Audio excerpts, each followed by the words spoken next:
seu museu. Sí, exacte. El seu museu. Museu de la Guerra Civil. Sí, ens dirà el seu nom i cognoms i data de naixement? Com? Nom i cognoms i data de naixement. Miquel Areste Batlle i nascut al poble d'Omells de Gaia l'any 1941, el 24 d'octubre. Molt bé. Com va saber que la fàbrica Trepat havia fet material de guerra? Sí, bueno, va ser incautada per l'exèrcit republicà i, bueno, i com que hi havia una fundició, doncs van aprofitar per fer d'allò. Llavors, aquí a Tàrrega feien el casco, diguéssim, la fundició, el que és la bala o el que és la bomba, no?, de ferro, i això llavors ho enviaven a la província de Barcelona a carregar amb matèria explosiva. O sigui, el Caltrepat era simplement la fundició de la peça, sí. I se sap si els treballadors de Caltrepat van passar de fer maquinària agrícola a fer peces d'indústria de guerra? Se sap si això va generar algun tipus de malestar o algun tipus al contrari? Home, sí, la gent, clar, estaven una mica fora de puesto amb això. Era un cas una mica excepcional, això de la guerra. I clar, la gent mirava una mica malament, però, bueno, van anar fent fundició i tota la guerra van funcionar, sí. Després, els nacionals van bombardejar. No està destruït ni res de la guerra, però hi ha una bomba d'aviació clavada a la nau número 13, i està per estallar encara. Que un dia érem una colla, hi havia l'Ajuntament, la Guàrdia Civil, hi havia els Mossos, que estaven visitant les naus, allò. I llavors allò diu, escolta, diu, tu que saps on és aquella bomba, on és, home? I vaig mirar, i érem a la nau número 16. Dic, no, aquí no és. I llavors vam telefonar a l'amo com se diu aquell noi. El Damià Cucurull. Damià Cucurull. Vam telefonar, van anar a buscar uns guàrdies, i llavors diu, no és a la 16, és a la 13. I llavors ho vam mirar, llavors sí que ho vaig veure, és aquí, hi ha com una d'allò, i està baix, està encara. A la nau 16 està a la part que toca la porta de façana o cap al final o al mig? No, més aviat del mig cap endavant. Sí. I es veu a terra, o sigui, hi ha un No canvi... es veu, hi ha com una marca de ciment, no sé què, alguna cosa. Jo ho buscaré. Sí, de tots modos, ell ho sap segur, perquè jo vaig dir, bueno, llavors feien obres, hi havia la màquina d'un palet, una excavadora.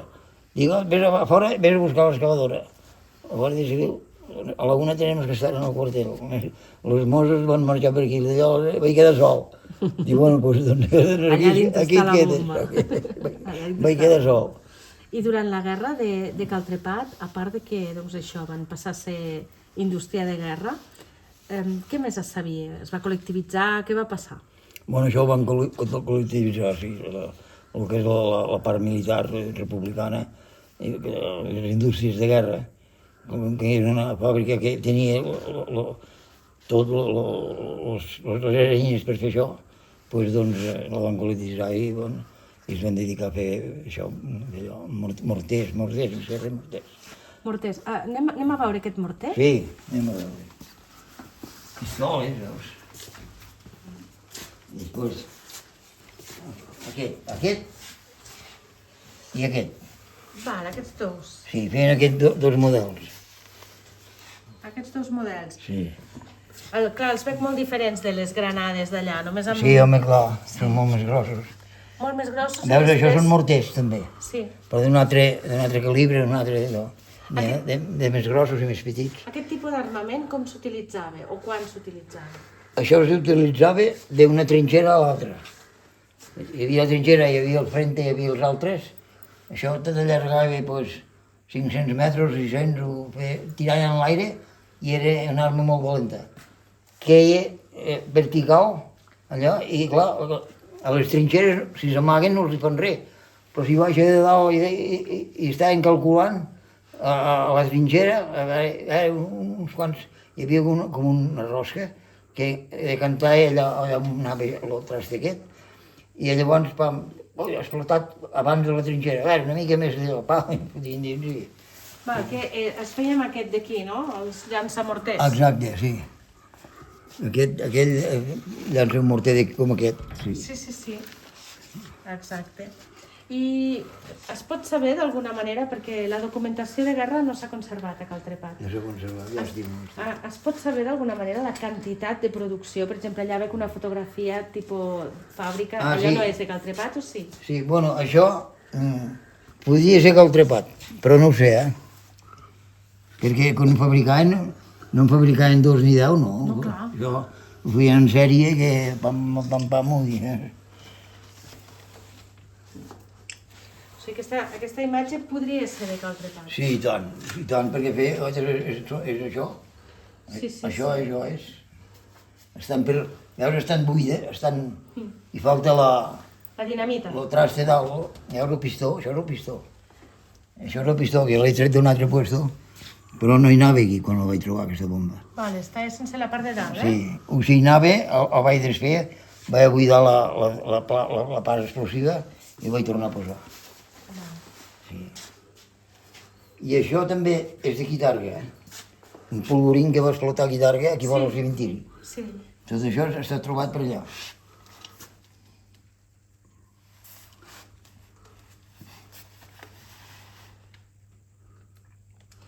I a part d'aquest tipus de morters, Sí. saps si es va intentar adaptar la fàbrica Trepat per algun tipus d'altra producció de guerra? No. Que sàpiga, no. Només aquesta. Només aquesta, la fundició. De la guerra, o sigui, per eines de guerra va servir la fundició, només. Després hem trobat que hi ha documentació referent a la col·lectivització de Cal Trepat i que hi va haver treballadors que se'n van anar cap a Granollers, que es veu que allà també hi havia molta indústria de guerra. Sí, a Granollers, sí. Però no, això no... No, ho sabem per la documentació, Ja. només per saber si Sí. recorda alguna cosa o no. no. Aquest aspecte no. No. Aquest aspecte no. I el seu pare, que havia estat metge a la guerra directament, el tipus... És aquell, mira. Sí. El tipus de ferides i el tipus de... Clar, depèn de l'arma, Sí. devia ser molt diferent. Aquest tipus d'arma és una bomba, per tant... Una bomba, sí. Sí. Bueno, el meu pare no volia saber res amb això. Ell només es dedicava a la medicina. I per força, perquè el van fer anar, el van anar a buscar, era metge de Castellserà. Sí. I bueno, van anar, és curiós perquè pam, truquen a la porta amb una culata d'un fusell, pam, 2 milicianos, i es veu que ell havia d'anar al front, ja l'havien cridat, però hi tenia un paper de l'Ajuntament que s'havia de presentar al front. Però posava, presentar-se mañana. I com que el meu pare va dir mañana, bueno, pues mañana. I van anar passant els dies, però aquests pares els vigilaven i el van anar a buscar. Y escolti, venga, tiene que ir al frente que necesitamos soldados y médicos y aquello, que es cuantos. Però ells estaven allà a Castellserà, saps? Bueno, el meu pare, bueno, sí, aniré, sí. I bueno, van vindre uns altres i també els hi va dir el mateix. Mañana, mira, veus, els ensenyava el paper. Però el tercer dia van venir els mateixos del primer dia. Hòstia, se'l van emportar i el anaven a matar. Allà se'l anaven a emportar cap a Monera, li volien fotre 4 tiros. I al pujar, al passar per davant de l'Ajuntament, llavors era molt jove el meu pare, fot botis, fot a dins l'Ajuntament i puja 4 escales cap dalt i pum, hi havia un militar amb una taula que es veu que eren amics amb mon pare, es coneixien. Y digo, hostia, ¿qué pasa, doctor? Digo, hay 2 tíos que me están llevando. Dice, y le enseña, digo, no, váyase al frente porque estos lo matarán. Y me van matar, hostia. Sí. Però bueno, mira, no va passar res. I va tornar amb salut i d'allò, sí. I llavors vaig néixer jo al cap de, bueno, un any i alguna cosa, sí. Doncs, sentat a la falda i em explicava coses de la guerra. Jo sempre em demanava l'atenció, això. I llavors jo vaig néixer aquí a una Llenagaya. I li van donar aquell poble passada la guerra, li van donar aquell poble. I bueno, vaig néixer allà, llavors vam anar cap a Bovera, el van traslladar a Bovera, que és a vora Flix, a vora l'Ebro. I allí vaig veure el primer material de guerra. No, ja començava que tenia 4 o 5 anys. I bueno, això, casquillos de bales, amb un altre nen que hi havia allà al carrer, només sortíem del poble allà mateix, al carrer, i agafàvem bales i vinga, i allò, i hi havia alguna bomba d'aviació clavada, que era allò. I també un cas curiós, això parlo de l'any 44-45, d'allò, hi havia una era a les vores del poble, envoltada de pins i d'allò, que en diuen l'era del Mixarreta. Vaig dir, de petit no em s'avorrarà mai això. I estava ballant sardanes cada diumenge, amb un d'allò d'aquells de trompa, allà posaven allà sobre amb un d'allò, i ballaven sardanes jovent. Però això l'any 44-45, Sí. I bueno, i d'altres coses, mare de Déu. Molt bé. I després això he anat voltant pels mons de Déu, buscant tot això. Sí. Aquí també vaig trobar unes cantimplores, que el tio que la tenia va gravar tots els pobles per allà on va passar. Comença Pons, Cervera... Sí, Durruti. Sí, la columna de Ruti. Sí, que està aquí dalt, a Vilanova de Meià, però aquí dalt està aquí. I aquell Sant Sicar és el secretari del Durruti. Ah, val. I he estat aquí on estàs tu.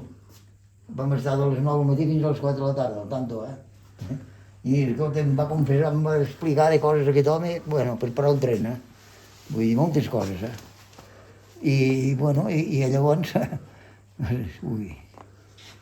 Així li ve l'afició pel pare. Pel pare, sí. Per les històries que explicava Sí, el pare. Sí, m'ha de l'atenció, és raro això, que vas la canalla, ho expliques a mi. O sigui, les orelles, saps? Mira. No, posa-la aquí tranquil·lament, jo era la fotografia.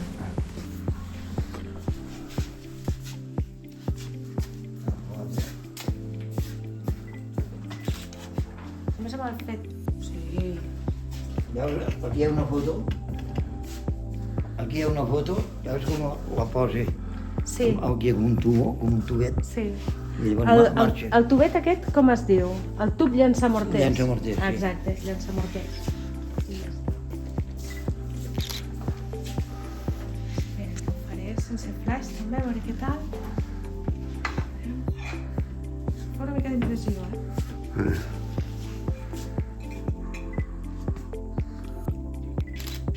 Després ho faràs amb el...